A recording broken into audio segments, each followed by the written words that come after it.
Ce soir, on va discuter d'un sujet qui me touche à cœur parce que je le vis tous les jours dans mes communications, dans mes soins, etc.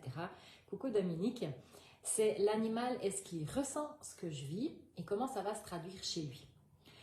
Certains ont déjà peut-être vu une conférence du genre, je vais reprendre certaines choses de cette conférence parce qu'en fait, je le répéterai jamais assez, ce que je vais vous dire ce soir, c'est hyper important pour moi et surtout pour eux.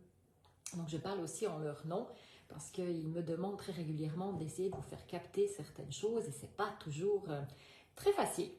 Alors déjà, je pense que c'est un secret pour personne. Oui, les animaux ressentent pleinement ce qu'on vit et quasiment à chaque instant. Il y a parfois un décalage. C'est possible que nous, on ait vécu ça là, puis que l'animal le manifeste seulement ici parce qu'il y a un moment où il faut que ça intègre son corps et il y a aussi un moment où nous, on fait un certain travail. L'animal espère aussi qu'on va passer le cap. Et si vraiment ça dure et que ça perdure, l'animal commence à manifester certaines choses. En tout cas, pour ma part, c'est vraiment ce que je constate quasiment tous les jours. Et après, ils ont tous leur manière de l'exprimer. Je vais peut-être expliquer des choses qui concernent certains d'entre vous. Je vais nommer personne, comme ça personne ne sera incommodé. Et bien sûr, si vous avez des questions tout au long du direct, notez-les. Je ne vais peut-être pas voir passer parce que je ne vois vraiment pas bien, mais reposez-les-moi à la fin si je n'y ai pas répondu. Donc, n'hésitez pas. Je laisse encore quelques secondes arriver les gens. Je vois que ça se connecte encore. Bonsoir à tous. Bonsoir Isabelle. Bonsoir Henriette. Je suis ravie que vous soyez tous là.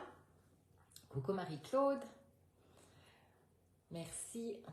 Donc, je vais vous donner déjà quelques exemples de comportements ou de maladies ou de situations qui montrent vraiment que les animaux sont tout à fait capables de nous aider, en tout cas dans ces situations, ou en tout cas de se mettre devant nous pour nous montrer, regarde ce qui se passe chez toi. C'est pas toujours très agréable, mais parfois on doit être mis devant les choses. Et il n'y a que les êtres qu'on aime le plus qui vont réussir à nous toucher suffisamment profondément pour qu'on se bouge les fesses, pour rester poli. Alors, je vous donne quelques exemples. J'ai eu ces derniers jours un exemple d'un cheval qui s'est fait des gros problèmes d'intestin grêle. Je ne sais pas si sa gardienne est là, elle est peut-être par là. Je nommerai personne comme ça, voilà. Je garde le secret. Et j'ai regardé un petit peu dans le bouquin de Jacques Martel, peut-être vous le connaissez, hein, le livre de Jacques Martel qui explique chaque mot, d'où ça vient, comment on se crée certains mots. Pour ceux qui ne le savent pas encore, on sait aujourd'hui, et ça se vérifie très souvent, que les maladies sont des mal à dire du corps. Donc c'est quand on n'exprime pas certaines choses que la maladie apparaît. Et dans le cas de ce cheval, en fait, en lisant les problèmes d'intestin grêle dans Jacques Martel, j'ai lu en fait que quand ça arrive quand on ne veut pas intégrer des valeurs qui ne sont pas les nôtres. Et ce cheval en fait ne pouvait pas exprimer ses émotions là où il était avant. Et sa nouvelle gardienne, au départ, est restée un certain temps dans cet endroit avec lui, mais ça ne lui convenait pas du tout non plus. La manière de faire dans l'écurie avec l'ancienne gardienne, c'était quelque chose qui ne convenait pas du tout ni à elle ni à ce cheval. Et puis, elle n'aimait pas du tout ses méthodes de travail, ça correspondait mais vraiment pas à ce qu'elle faisait elle. Et du coup, ce cheval a eu vraiment des graves problèmes d'intestin grêle qui sont en train de se résoudre et qui vont nettement mieux depuis qu'elle a quitté cet endroit. Donc ça, c'était un exemple. Autre exemple, j'ai eu Eliane qui a eu énormément de diarrhée l'année passée. Il était en train de me montrer en fait que je me vidais complètement de mon énergie dans le couple, dans la relation dans laquelle j'étais à ce moment-là. Je donnais beaucoup trop, donc je me vidais de mon énergie. J'ai aussi eu un chat, Koukaï, qui lui aussi a eu ses petits problèmes de diarrhée. Encore une fois, là, un message à ce que je vivais dans ma relation à ce moment-là, une relation toxique où je ne pouvais pas m'exprimer. Et j'ai eu Soa qui m'a fait deux petites choses, un problème de thyroïde étant chiot qu'on a pu régler et un problème de boiterie. Et en fait, c'était lié autant à l'expression qu'à l'équilibre. En fait, je n'osais pas exprimer et dire à mon patron que je voulais démissionner pour me mettre à mon compte. Donc, tout ce qui était en lien avec la gorge, thyroïde. Et puis, elle est venue par après me montrer avec sa boiterie que je ne mettais pas assez d'équilibre dans certaines relations, qu'elles soient amicales, professionnelles, que j'étais trop généreuse de manière générale. Donc ça, c'est des petits exemples perso. J'ai aussi été en Norvège dernièrement, pour ceux qui le savent, et j'ai vraiment aussi vu deux, trois choses qui m'ont vraiment frappée, parce que c'était pas par rapport à des maladies, on était là juste dans des comportements. Et c'est là vraiment que j'ai senti profondément que les animaux perçoivent parfaitement bien ce qui est en train de se vivre autour d'eux. J'ai fait plusieurs fois du traîneau, enfin tous les jours on a fait du traîneau pendant une semaine, et la plupart du temps j'étais dans le traîneau d'Olivia, et un jour elle a eu des clients, donc elle a dû prendre cette cliente avec elle, et moi elle m'a mis avec mon compagnon dans le traîneau derrière, donc moi j'étais dans le traîneau, mon compagnon conduisait le traîneau, et c'est vrai que du traîneau j'en avais déjà fait plein de fois, et en général c'est plutôt agréable quoi. Et là franchement cette fois-là c'était la cata, les chiens ils allaient dans tous les sens. Je devais chaque fois me baisser pour éviter les branches. Je me suis fait griffer, gifler par des branches d'arbres, à deux doigts de se retourner. Enfin, vraiment, c'était pénible. Et en plus, la neige était très dure ce jour-là. Je me faisais vraiment, vraiment secouer. Puis à un moment donné, je me connecte à Toffen, c'était le chien de tête. Et je lui dis, mais Toffen, tu m'expliques là, vous faites n'importe quoi ce soir. Et puis Toffen me dit, ah non, non, c'est pas du tout nous qui faisons n'importe quoi. C'est vous dans ce traîneau. Il n'y a rien qui est cohérent, il n'y a pas de cohérent dans cette équipe. Ah, ben voilà, d'accord. Et puis le lendemain, je suis repartie en traîneau avec Olivia, on a refait quasiment le même chemin. Nickel, chrome, c'était tout fluide, pas un accroc, ils évitaient les branches, ils évitaient les arbres.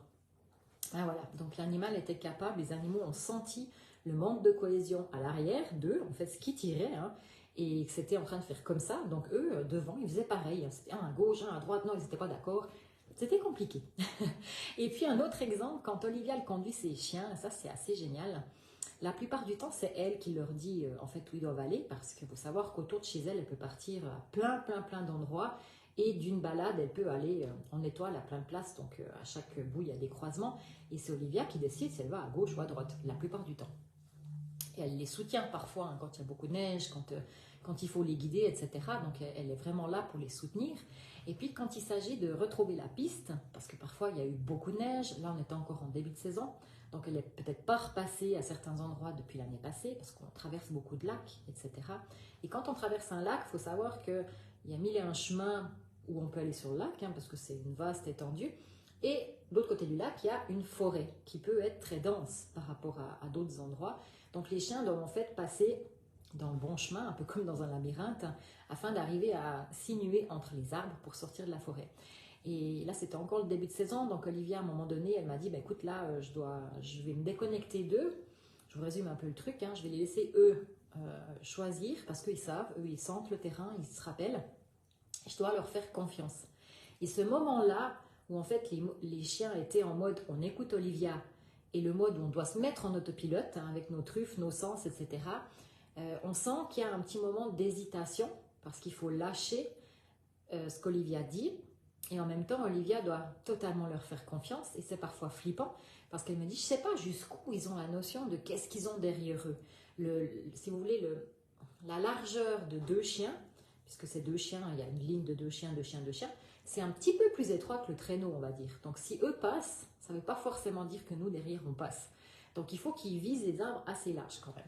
Donc ce moment où les chiens ressentent le manque de soutien d'Olivia, et Olivia qui stresse un peu que les chiens trouvent la bonne solution, pour savoir si le traîneau passera ou restera bloqué dans les arbres, ça se sent. Ça se sent dans le... Il y a quelques secondes, voire quelques minutes où c'est pas très clair, et tout d'un coup, tac, les chiens se branchent sur quelque chose, Olivia se détend, et à un moment donné, j'entends Olivia qui dit « Non, stop !» Et elle dit « Les potes, là, vous êtes sûrs de votre coup ?» Et eux, ils savaient exactement où aller. Mais Olivia était un peu stressée, donc du coup, ça les a mis en stress. Donc, c'était franchement génial de voir comme à l'instant T, cette connexion était capable d'évoluer en fonction de ce qu'Olivia pensait dans sa tête. Je vous fais confiance, ou bien là j'ai un doute, je suis pas sûre que ça va passer. Et ils ont ouvert un nouveau chemin et c'était génial, mais on est passé, je vous jure, mais à ça, de chaque côté du traîneau, des arbres, mais ça a passé. Et c'était magique, on était sous des voûtes, enfin, vraiment incroyable. Donc nos animaux, de par leur comportement, de par certaines maladies, peuvent vraiment nous montrer qu'ils ressentent totalement ce qu'on est en train de vivre. J'ai aussi dernièrement une amie qui m'a confié qu'il a été découvert que sa chienne avait des graves problèmes de dos. Et elle m'a dit, vraiment, je l'ai sentie très touchée par ça, elle m'a dit, ben, elle a le dos dans le même état que moi. J'ai vraiment senti qu'elle était désemparée et qu'elle s'en veut quelque part que sa chienne ait dû aller jusque-là pour lui faire comprendre que c'est peut-être temps qu'elle s'occupe vraiment d'elle. Alors, dans des cas comme ça, Est-ce qu'il faut se culpabiliser d'avoir des animaux qui ressentent ce qu'on vit? Qu'est-ce que vous en pensez, vous? Ceux qui pensent qu'il faut se culpabiliser, ou alors qui se culpabilisent, hein, mettez-moi des pouces en haut.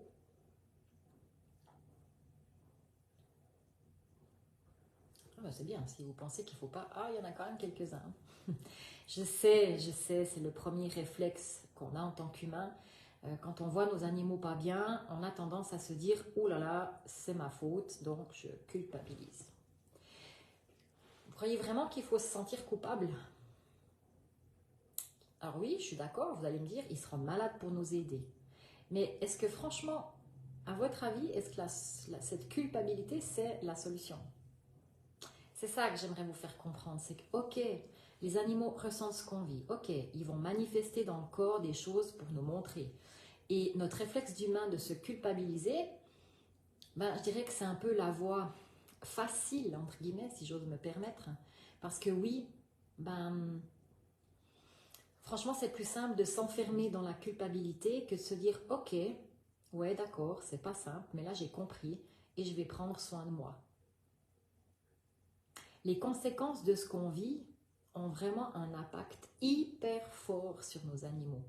Et dans mes comptes rendus, après un soin ou une communication, quand j'explique que l'animal a tel ou tel comportement parce qu'il prend sur lui les émotions de son gardien, j'ai souvent cette même réflexion. On me dit souvent « Oh non, le pauvre, je veux pas qu'il prenne mes émotions, mais dites-lui que c'est pas à lui de faire ça, dites-lui qu'il arrête, c'est pas son rôle, je me culpabilise. » Ouais, je comprends parce que je suis passée par là. Sauf que moi j'ai un problème parce qu'en communication, je ne peux pas dire à vos animaux d'arrêter de faire ça. Je ne peux pas leur dire que ce n'est pas leur rôle. Il n'y a pas de bouton stop. Puis en plus, vos animaux, ils vous ont choisi. Donc au final, ils ont clairement décidé de venir vivre cette aventure à vos côtés. Et pas avec quelqu'un d'autre. Ils sont là pour vous aider dans votre évolution. Et quand j'explique ça, c'est là que je ressens souvent énormément cette part de culpabilité chez le gardien parce qu'il se dit « Mon Dieu, c'est ma faute si mon animal est malade. Il se sent stressé, il ne se sent pas bien, c'est à cause de moi. » Mais je suis obligée de vous dire que penser ça, ce n'est pas empoigner le problème du bon côté. Réagir comme ça va en aucun cas aider votre animal à aller mieux, ni vous d'ailleurs. Mais comme tu dis Cindy, c'est une réaction totalement humaine, comme si notre moitié prend sur lui.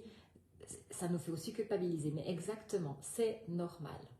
Mais au final, ça fait longtemps que je réfléchis à comment je pourrais vous imaginer ça et j'ai trouvé une image qui marche assez bien et je vais essayer de vous imaginer ça justement autrement en langage humain. Alors, il faudra vraiment essayer d'imaginer ce que je vous explique là, c'est une petite histoire. Alors, imaginez que vous avez envie d'offrir un merveilleux bouquet de roses fraîches à votre amoureux ou à votre amoureuse et vous décidez d'aller cueillir vous-même ces roses dans une roseraie. Alors vous vous réjouissez déjà d'avance en allant à la roseraie parce que vous imaginez déjà le sourire waouh, ébahi quand la personne va découvrir ce merveilleux bouquet. Et puis vous prenez vraiment la peine de choisir les plus belles roses que vous trouvez, quitte à vous faire griffer les mains, les bras en allant les chercher, quitte vraiment à vous lacérer les mains avec les épines, mais c'est vraiment ces belles fleurs que vous voulez et vous voulez vraiment faire ce bouquet avec tellement d'amour, tellement de gratitude pour cette personne, vous y mettez mais tout votre cœur, toute votre âme, vous voulez juste une chose, c'est faire plaisir. Les égratignures, les griffures, mais on s'en fiche à ce moment-là. La seule chose à laquelle on pense quand on fait ce bouquet pour notre amoureux, notre amoureuse, c'est vraiment faire le plus beau bouquet pour déclencher le plus beau des sourires. Vous voyez la situation, vous êtes bien dedans là? Imaginez, vraiment, vous êtes cette personne qui est en train de faire ce bouquet et qui vous griffez les mains. Et en faisant ça, vous imaginez toujours ce sourire, le regard illuminé de la personne qui va recevoir ce bouquet, qui va sentir divinement bon. Tout ce bonheur, ça vaut bien quelques griffures, quelques égratignures sur nos mains, on est d'accord. Votre cœur, il est léger et puis vous vous réjouissez, mais vraiment, vraiment d'aller offrir ce bouquet. Alors une fois le bouquet terminé, vous êtes tout content, vous foncez les lui apporter. Et puis pour qu'elles puissent vraiment être encore toutes fraîches et garder leur parfum délicat. Et arrive à la porte, on prend une grande inspiration, on a le bouquet dans la main. Et puis on se fait dans notre tête une petite phrase qu'on va se dire en lui offrant le bouquet. Et puis on sonne. Et à ce moment-là, Nous, on s'attend à avoir une porte qui s'ouvre et un monstre sourire qui va voir notre bouquet, qui va dire « Waouh !» Mais ce qu'elles sont belles et qui va prendre le bouquet et qui va faire mais elles sentent bon. Vous êtes dans le truc là? Vous imaginez? Hein? Vous imaginez bien la situation. Donc la phrase est prête dans votre tête, vous sonnez, elle ouvre la porte, vous êtes tout sourire, tadam, avec votre beau bouquet. Et là vous entendez oh mais mon Dieu, mais qu'est-ce que t'as fait? Mais fallait pas te mettre dans cet état, mais regarde l'état de tes mains. Mais mon Dieu, mais ça c'est ma faute, mais donne-moi ce bouquet. Puis elle le met dans l'évier, elle vous attrape par la main. Et elle commence à aller à la pharmacie et elle vous désinfecte les mains. En plus, ça fait mal. Vous vous sentez comment à ce moment-là? Réfléchissez juste à la scène. Comment on se sent? Beau bouquet jeté sur la table de la cuisine sans même avoir admiré ni senti les fleurs. Elle part chercher quelque chose pour soigner vos mains. Elle vous dit même pas merci. Est-ce que vous êtes content? Ouais, vous êtes déçu, ça c'est sûr. On est déçu, est-ce qu'on est heureux? Est-ce qu'on a l'impression qu'on a remarqué notre cadeau à sa juste valeur? Réfléchissez 2 secondes. Comment on se sent quand on se donne autant de peine à faire un cadeau à quelqu'un et qu'en en le lui offrant, la personne voit uniquement une chose, les égratignures sur nos mains. On s'en fiche de ça. Mais elle voit que ça. Ouais, vous êtes déçu, très déçu, hein, déçu et triste. Alors peut-être qu'à ce moment-là, vous vous dites, ben merde quoi, j'ai fait tout ça pour rien. Elle n'a même pas vu la beauté de mon bouquet. Puis surtout, elle n'a pas vu la peine que je me suis donnée par amour pour elle. Je voulais juste lui faire plaisir. On s'en fout de mes égratignures, c'est pas grave, ça guérit. Ouais, vous pouvez vous sentir frustré parce qu'elle n'a vraiment pas vu votre cadeau. Et peut-être que vous seriez très très très triste, je pense. Mais honnêtement, ça passera. Parce que comme tout, ça passe. Et quand on aime vraiment, ben un jour on recommence à faire des bouquets de fleurs en espérant qu'un jour l'autre verra les fleurs et pas les égratignures. Pourquoi je vous raconte cette histoire? Ouais, Martine dit la personne a vu uniquement la peine. Pourquoi je vous raconte cette histoire? Parce qu'avec nos animaux, mes chers chuchoteurs, c'est exactement pareil. Et oui, tout comme vous avez décidé d'aller cueillir ces magnifiques fleurs en prenant le risque de vous égratigner les mains, ben vos animaux, ils vous ont choisi. Tout comme vous saviez qu'il pouvait y avoir des épines potentiellement quand on cueille des fleurs, ils savent aussi que vos vies ne sont pas des longs fleuves tranquilles, sans émotion, sans problème. Tout comme vous avez fait ce bouquet avec le cœur et avec tout votre amour, en vous piquant les mains avec les épines, ben vos animaux prennent sur eux par amour pour vous. Alors, si vous culpabilisez parce que vos animaux vous aident à traverser certaines périodes difficiles, en prenant sur eux, eh bien, vous faites exactement pareil que la personne qui ne voit pas les fleurs et qui ne voit que les égratignures. Vos animaux, ils peuvent se sentir hyper frustrés quand vous culpabilisez qu'ils prennent certains mots parce qu'ils vous ont choisi. Donc, ils sont venus à vos côtés pour ça. À nous de faire le travail nécessaire pour accepter le cadeau. C'est une aide précieuse à nos côtés. Les animaux, ils nous aident à évoluer, ils nous aident à transformer les choses. Ils sont souvent là pour nous mettre sur la voie. Ils nous retirent sur le chemin, ils essayent en tout cas. Ils font tout pour nous montrer des pistes. Mais vous ne pouvez pas isoler votre animal dans une bulle afin qu'il ne vive plus vos émotions. Ça ne fonctionne pas. Ils vivent avec vous, à vos côtés, tous les jours, certains même dans vos lits.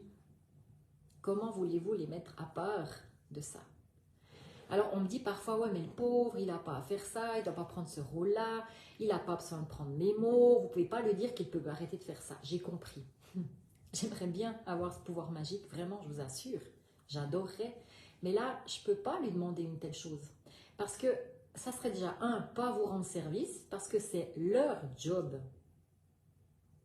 Et c'est ce qu'ils ont décidé de faire à vos côtés, vous aider. Je ne peux pas les mettre à l'écart de ce que vous vivez. Ça ne fonctionne pas en communication animale. Tant que l'humain ne comprendra pas ce que son animal veut lui montrer, tant qu'il ne voudra pas intégrer les choses et tant que les messages qu'il y a derrière un comportement n'est pas vraiment entendu ou ne sont pas vraiment entendus, ben l'animal il ira pas mieux. Ou bien alors il continuera à manifester le même comportement, ou bien il arrêtera un petit moment et s'il voit que rien ne se passe, eh bien il recommencera. Eux, ils veulent qu'une chose, qu'une seule chose, nous aider. Ils veulent qu'on prenne conscience des mots qui nous habitent afin qu'on puisse les transformer. Une maladie, c'est un mal à dire. Notre corps est capable d'exprimer dans la matière tous nos mal-être.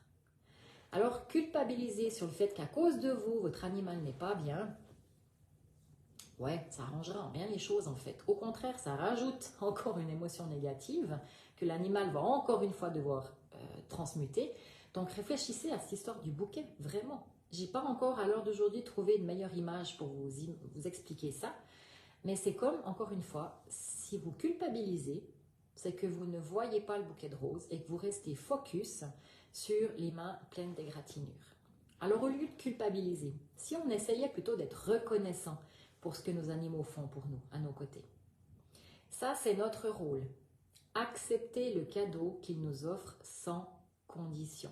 L'amour inconditionnel. C'est ça leur cadeau. C'est ça leur cadeau. Cindy, tu dis, ils ont de drôles de façons de nous aider. C'est pas toujours facile de savoir ce qu'ils font pour nous aider. Ouais, mais pourquoi c'est une drôle de façon? C'en est une. C'est la seule qu'ils ont. Eux, ils n'ont pas avec eux une mallette qu'ils ouvrent avec des remèdes, avec un stéthoscope, avec une attelle. Non, ça, ils n'ont pas. Le seul outil qu'ils ont envers nous, c'est l'amour. Il n'y a qu'avec ça qu'ils peuvent jouer avec nous. L'amour inconditionnel. Alors, la moindre des choses qu'on peut faire pour eux, c'est tout simplement d'essayer, je dis bien essayer, de faire notre maximum et de faire au mieux pour transformer nos émotions, pour aller de l'avant, pour être de mieux en mieux avec nous-mêmes et pour être dans notre évolution. Et ce n'est pas quelque chose de compliqué en fait, c'est très simple. C'est juste être dans l'instant présent. On est des êtres humains et pas des fers humains. Et ça, je l'ai dit un million de fois déjà dans toutes mes conférences.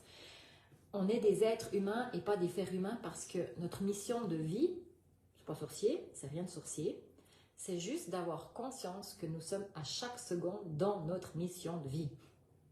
Moi, ça me fait toujours rire quand on cherche nos missions de vie, mais notre mission de vie, c'est simplement accepter de vivre le moment présent. Et ça, je peux vous dire, c'est déjà une sacrée mission. Si on remplit celle-là, la mission de vie, c'est pas un truc à atteindre. On est en plein dedans tout le temps. Et c'est là que les animaux nous ramènent. Instant présent, instant présent, instant présent. Alfie qui dit c'est pas facile d'accepter quand l'animal finit par mourir, mais tout a une fin toujours. Je comprends ce que tu veux dire, mais c'est aussi un apprentissage de dire tiens, il a été jusque là et moi je vais jusqu'où avec moi-même? Est-ce que je suis aussi capable de me laisser mourir à petit feu? Tu vois, encore une fois, retourne plutôt que d'être dans la culpabilité. Je vais y venir. On ne doit pas devenir parfait en fait. Nos animaux, ils n'attendent pas nous qu'on change une situation clac-clac du jour au lendemain. Ils n'attendent pas qu'on soit monsieur et madame parfaite. D'ailleurs, le parfait, c'est que dans les tubes rouges et jaunes, hein, on est d'accord. Il y a nulle part ailleurs du parfait, c'est en tube. L'humain, par définition, et ça aussi je l'ai dit un million de fois, il ne sera jamais parfait puisqu'il est parfait d'imperfection. Et nos animaux, ils nous prennent entièrement avec nos imperfections. Parfois, un animal va manifester des maux physiques chez lui parce qu'il veut faire comprendre quelque chose à son gardien. Mais les animaux, ils n'attendent vraiment pas qu'on change les choses d'une seconde à l'autre. Il y a des fois des choses qu'on peut changer rapidement. Oui, bien sûr. Mais il y a des situations qui demandent du temps. Et ça, ils le savent. Parce qu'il y a des situations qu'on doit intégrer. Des situations dans lesquelles on doit mettre en place et transformer des choses. Et ils ne vous demandent pas de changer ça, encore une fois, hein, tac, tac. Ils attendent simplement, au moins, qu'on prenne la bonne direction, qu'on aille dans le meilleur sens pour nous. C'est ça qu'ils attendent. Ils sont conscients qu'il y a des choses qui prennent du temps, mais du moment qu'on a au moins pu les entendre et qu'on commence à intégrer, bah purée, c'est déjà un sacré bout de fait. Hein. Si vous voulez aider vos animaux à mieux vivre les émotions et les maux qui vous traversent, la seule chose à faire, c'est prendre soin de vous et ça profitera à tout le monde.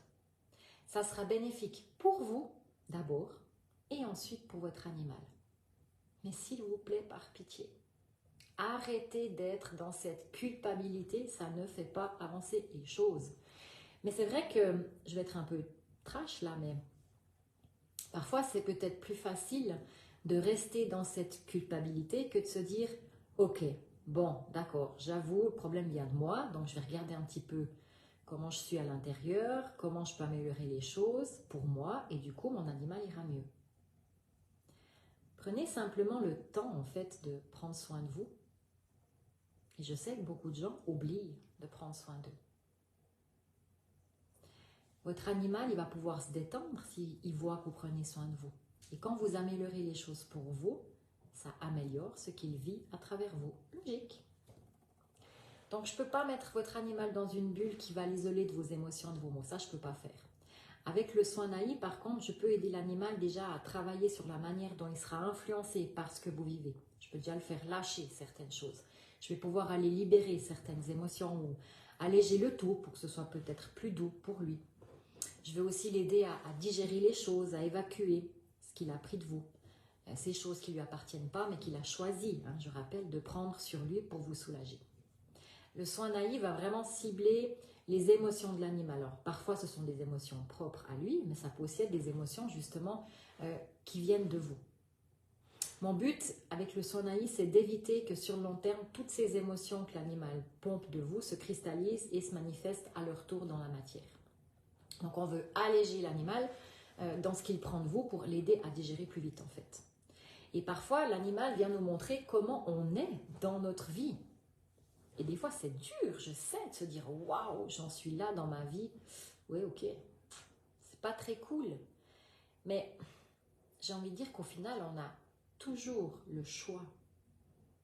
On a toujours le choix de subir ce qu'on vit, d'être actif ou passif par rapport à ce qu'on vit, d'encaisser ce qu'on vit, d'agir pour changer quelque chose. On a toujours différentes possibilités. On n'en a peut-être pas toujours 1000, mais on a toujours différentes possibilités. Et ça, c'est comme un chien devant quelque chose qui lui fait peur. Il a plusieurs possibilités. Un chien, face à quelque chose qui l'effraie, peut rester stoïque. Alors, c'est peut-être encore pas la pire des situations. Il peut s'enfuir. C'est toujours pas la pire, mais c'est pas celle qui règle le problème. Ou il peut attaquer. Et ça, on n'aime pas trop. Et l'humain, il fait un peu pareil devant un problème. Soit il attaque, soit il reste aligné, ou il réfléchit avant d'agir, ou il fuit. Et tant que vous êtes dans la fuite, tant que vous êtes dans la culpabilité, l'animal, il n'a aucune chance d'arrêter de manifester ce qu'il essaye de vous montrer. En tant qu'humain, on a toujours le choix. Et le plus important, c'est de savoir où on veut évoluer pour être en accord avec soi, avec son moi profond. On s'en fout du chemin de vie. Pour moi, ça c'est, on n'est pas à la bonne place quand on pense à ça. Le chemin de vie, la mission de vie, c'est maintenant. Maintenant, je suis qui? Maintenant, je fais quoi pour être au mieux avec moi-même? Et ça peut changer tous les jours. Vous voyez ce que je veux dire? Avant tout, c'est vraiment important quand vous avez un animal qui prend de vous pour vous aider, pour vous soulager, pour vous faire un magnifique bouquet de roses. La première chose à faire, c'est d'arrêter de vous autoflageller et de vous culpabiliser. Et plutôt que de faire ça, mais agissez au mieux pour aller mieux. Le changement, en fait, va complètement dépendre de votre prise de conscience. Tant que vous serez dans cette culpabilité, tant que vous serez en train de voir les égratignures et pas le bouquet de fleurs, ça ne fera pas avancer les choses. Et tant que vous n'accepterez pas que votre animal a choisi de venir dans votre vie, qu'il a choisi de venir expérimenter tout ce qu'il vit à vos côtés, les choses, elles ne vont pas bouger. Ça ne va pas enlever parfois de la tristesse qu'on peut avoir de voir nos animaux qui ne sont pas bien. Il ne faut pas non plus tout mélanger, tristesse, culpabilité. Mais au lieu de vous dire « Oh mon Dieu, mon animal est malade à cause de moi parce que je suis stressée, parce que j'arrive pas à me détendre, parce que je vis une relation toxique, parce que je suis pas à la bonne place, enfin blablabla, au lieu de vous dire tout ça, agissez. qu'est-ce que vous pouvez faire maintenant pour changer la donne? Peut-être qu'on ne peut pas la changer tout de suite, mais qu'est-ce qu'on peut mettre en place pour aller vers une autre tendance? C'est dur quand je vous dis que la culpabilité arrange vraiment rien, je sais. Mais honnêtement, repensez à cette histoire de mon bouquet de roses et ne culpabilisez plus si vos animaux vous aident à évoluer en prenant certaines choses qui vous appartiennent. Ils le font par pur amour inconditionnel et par pur choix. Sinon, ils ne seraient pas venus à côté de vous. Ils seraient ailleurs. Alors, disons-leur plutôt merci. Soyons reconnaissants du cadeau qu'ils nous font. On devrait plutôt être plein de gratitude pure pour tout cet amour inconditionnel qu'ils donnent à l'humain. Un humain n'est certainement pas capable d'autant d'actes d'amour qu'un animal, je crois. Alors, on ne peut pas culpabiliser. Si on fait ça, on refuse leur cadeau. Ce serait comme refuser l'amour qu'ils ont pour nous. Chaque fois que vous culpabilisez, vous annulez le cadeau qu'ils vous font.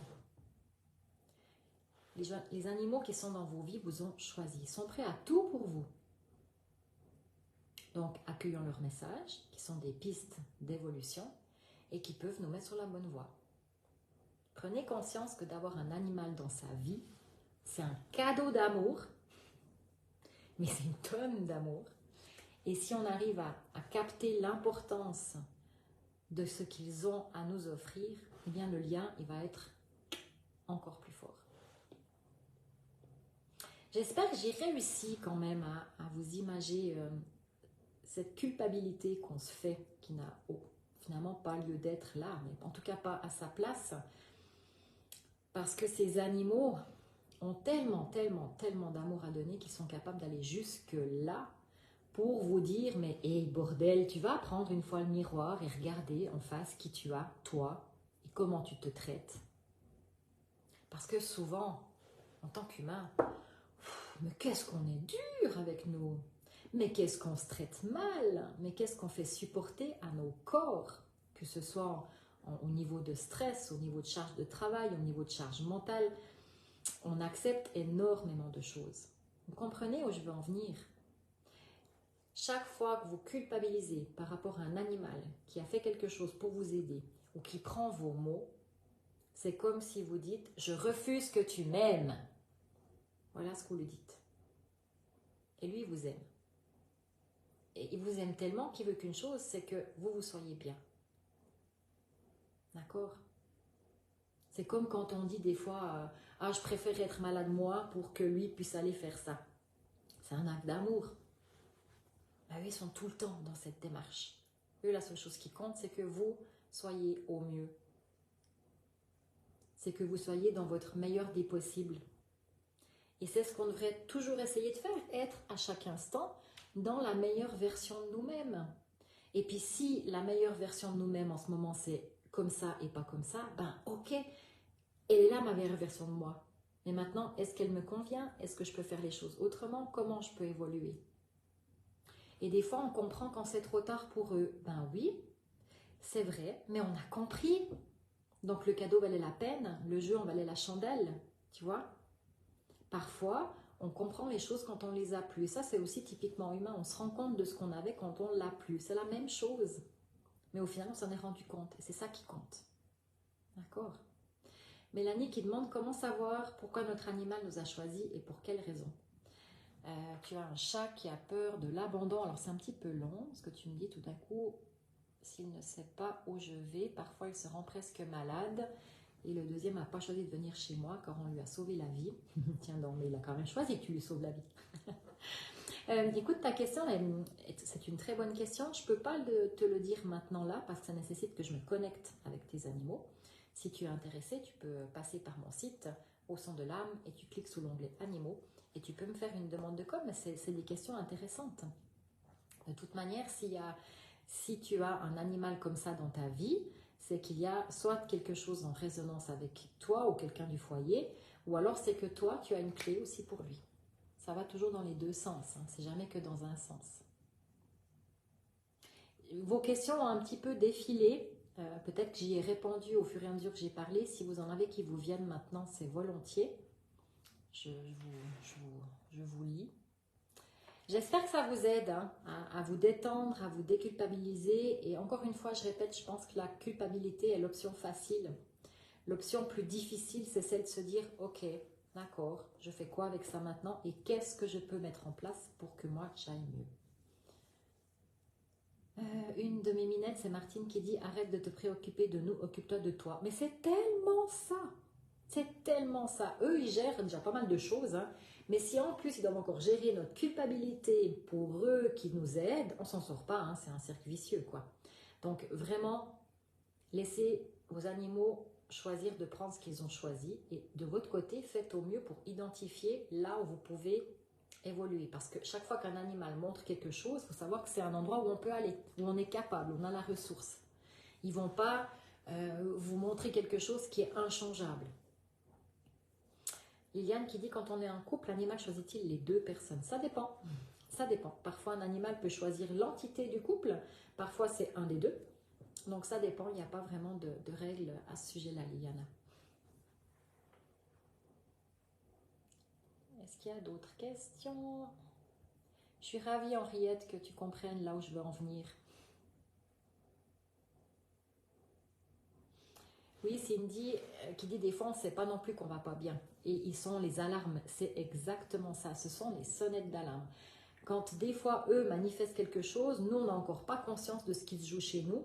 Et c'est là qu'il faut regarder, observer, se dire, ok, qu'est-ce qui se passe? Est-ce que ça appartient à mon animal ou est-ce que ça peut être un signal que chez moi, il y a quelque chose qui ne va pas? Donc, prenez ça comme des petites tirettes d'alarme hein, qu'ils s'amusent à tirer pour dire, ouh, il y a un truc là, regarde. Et c'est vrai que des fois, on est un peu aveugle. Hein. Je vous dis ça avec beaucoup d'humour. Et en même temps, des fois, j'ai presque envie d'engueuler les gens, quoi, de les secouer, puis de dire, mais arrête de culpabiliser. Ça n'arrange pas les choses, ça amène une émotion de plus que l'animal doit traiter. Et c'est pas cool. Et là, on a plutôt, vraiment, dites-leur merci, quoi, mais merci, merci du fond du cœur de m'aimer autant et de me donner autant de ta vie pour que moi, j'aille bien. C'est magique, ça. C'est complètement magique. N'annulez plus jamais leurs cadeaux. Hein, vraiment. Est-ce qu'il y a encore des questions? Véronica, quand j'ai fait ma première migraine devant mon chat, tout de suite, elle a posé ses pattes sur mon front. Je trouvais ça incroyable. Ça peut être différentes choses. Hein. Pourquoi elle a fait ça? Il faut savoir que les chats aussi ont une capacité de se nourrir du mal. Comment expliquer ça? Plutôt de ce qui irradie négatif. Parce qu'ils ont une capacité à arriver à le transformer, ils s'en nourrissent beaucoup. C'est pour ça qu'en général, quand on a plus mal, hop, ils s'en vont. Ils ont utilisé cette énergie pour en faire un bon carburant. Evelyne, si dans le couple, l'un des deux aurait toujours aimé avoir un animal, mais pas l'autre, est-ce que ça signifie que la personne voulant un animal n'en a pas besoin dans sa vie? Attends, j'ai pas compris ta question. Si dans un couple, l'un des deux aurait toujours aimé avoir un animal, mais pas l'autre, est-ce signe que la personne voulant un animal n'en a pas vraiment besoin dans sa vie? Je comprends ta question. Écoute, franchement, non, pour moi, c'est pas signe que tu n'en as pas vraiment besoin. Parfois, on s'écoute pas assez. Hein. Est-ce que c'était la bonne personne avec qui l'autre est? Est-ce que peut-être l'autre a des peurs par rapport à un animal? Est-ce que l'animal qui arriverait dans la vie serait justement pas pour venir chambouler ce qui n'en veut pas? Il peut y avoir plein de raisons.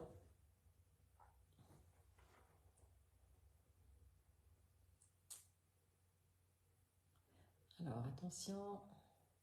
Annick qui dit c'est magnifique, c'est magique, oui, mais est-ce juste? Qu'est-ce qui est juste? Qu'ils prennent nos mots? Alors, je ne sais pas si tu étais là depuis le début, mais nos animaux, clairement, nous choisissent. Et quand ils nous choisissent, ils savent exactement dans quoi ils mettent les pieds.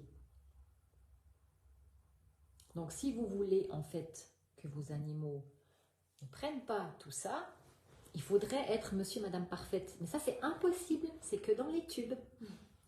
Donc, quand on accepte qu'on est un être humain, on s'accepte avec nos imperfections et l'animal choisit ce sur quoi il va travailler, en fait. Evelyne, j'ai un peu de la peine avec ta question parce qu'il y a eu d'autres choses entre deux, puis c'est un peu décousu. Tu me dis, mais dans un cas comme ça, un animal peut entrer dans une vie d'une autre manière. Oui, bien sûr. De toute manière, quand l'animal vous choisit, il vient, hein, que vous le vouliez ou non, il va trouver un million de subterfuges pour arriver à vous. En vous faisant croire que vous l'avez choisi. C'est ça qui est barge. Est-ce qu'il y a encore des questions d'ordre plutôt général?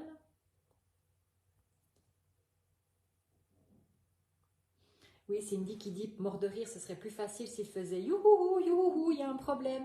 Mais quelque part, c'est exactement ce qu'il fait.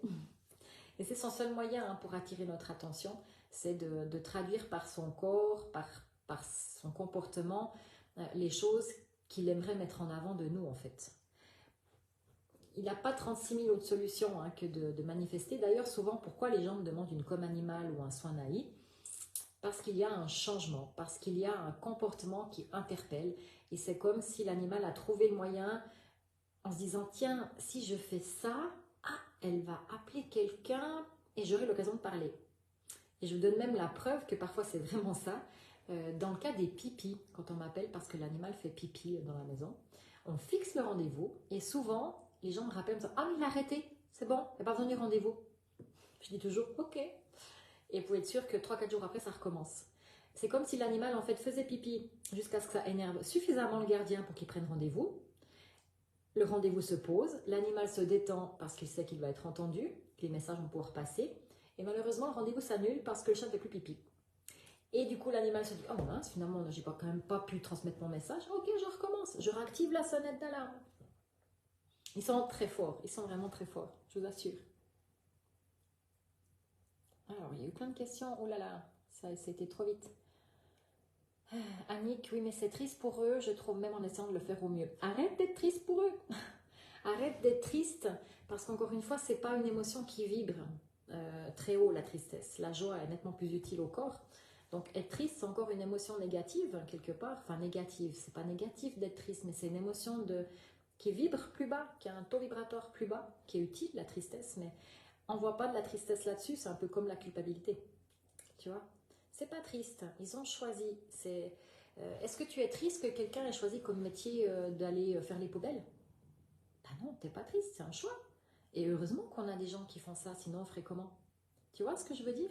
Pour moi, il n'y a rien qui est triste. On a des choix, on fait des choix. L'animal choisit. Natacha qui a un collègue. J'ai un collègue, le prénom est Parfait. Oh, il s'appelle Parfait. Waouh! Ah ouais, la pression là. Il est loin d'être parfait, heureusement pour lui. J'espère qu'il n'essaye pas de l'être parce que le pauvre, il va y passer sa vie. Hein. Véronica qui dit qu'elle se trouve très similaire avec ses chats dans leur caractère. Oui, en général on dit tel maître tel chien, mais tel maître tel chat également. On se ressemble avec nos animaux. On peut être des opposés parfois aussi parce que les opposés se complètent hein, ou s'attirent comme on dit. Mais bien sûr qu'on peut avoir beaucoup de ressemblances avec nos animaux. Mélanie, elle explique qu'elle est épileptique et que ses chats la réveillent en pleine nuit une fois après une crise. Donc c'est bien la preuve qu'ils ressentent tout complètement, mais tellement. Et quelque part, tu as de la chance d'avoir ces chats, parce certainement qu'ils veillent sur toi aussi dans ton sommeil. Ils sont juste incroyables, ouais, comme tu dis Natacha, c'est exactement ça. Evelyne, elle dit que les chevaux dont elle a la chance de s'occuper et dont elle s'occupe encore aujourd'hui, ne vivent pas avec elle, mais qu'ils font partie intégrante de sa vie et qu'ils l'emmènent sur leur chemin. Mais c'est exactement ça, même le cheval hein, qui n'habite pas sous ton toit. Je dirais qu'il y a le chat, chien habitent avec nous, mais les chevaux, malgré qu'ils n'habitent pas avec nous, on a un contact encore complètement autre, parce qu'on le grimpe sur le dos quand même. Donc quand on est sur un cheval, on a toute notre échelle de chakras qui est en résonance avec leur chakra du cœur, donc ils prennent toutes nos énergies, font paf, dans le chakra du cœur. Donc c'est encore plus fort. Même s'ils ne vivent pas à nos côtés, ils vont ressentir toute notre âme en fait.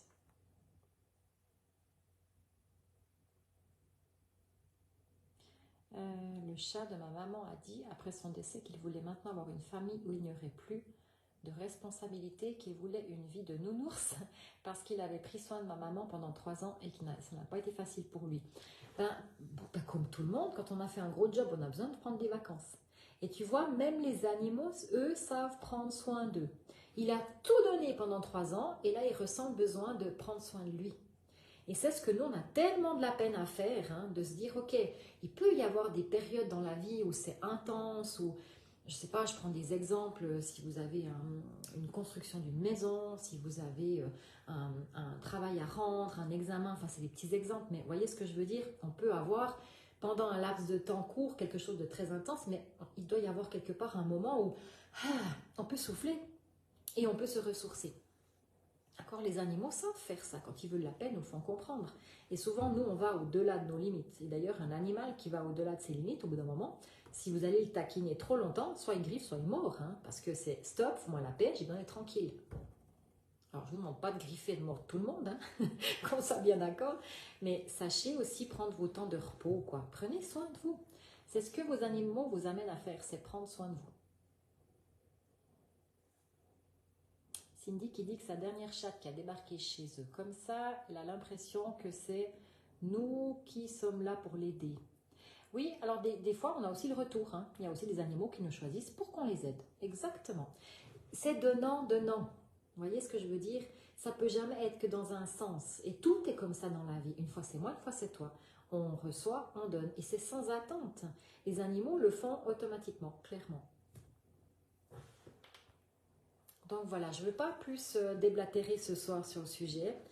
Si vous devez retenir une chose ce soir, une seule, et j'aimerais que ce soit celle-là, c'est vraiment de vous dire, au lieu de me culpabiliser parce que mon animal m'aide, je vais essayer de prendre conscience de ce magnifique cadeau, de ce magnifique bouquet de roses qu'ils me font, et je vais essayer de mettre de côté les égratignures. Et je vais vraiment être dans cette reconnaissance de cet amour inconditionnel qu'ils m'offrent. Et pour les en remercier, ben je vais prendre soin de moi.